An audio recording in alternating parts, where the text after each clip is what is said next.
Carolyn Jaffe Jones, the author of Eat Vegan on $4 a Day.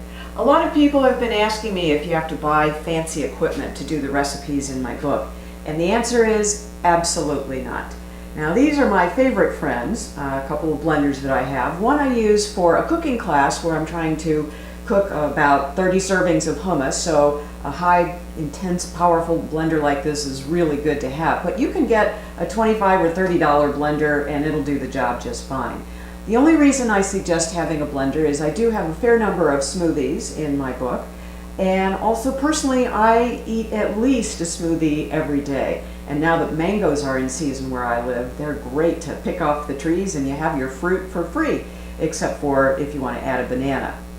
But either blender or any kind of blender really will do the job, but these are my two favorite high-powered blenders and they work really well. So other than that, no expensive fancy tools required. You can just use the old-fashioned kitchen knife, that'll get the job done.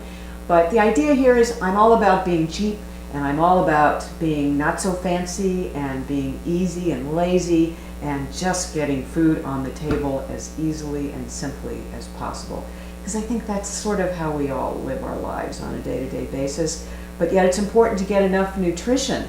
And as a 5K runner, and I often place in my age group, and also I've done half marathons and even my first marathon last year, as you can see, I do not have a calcium or protein deficiency.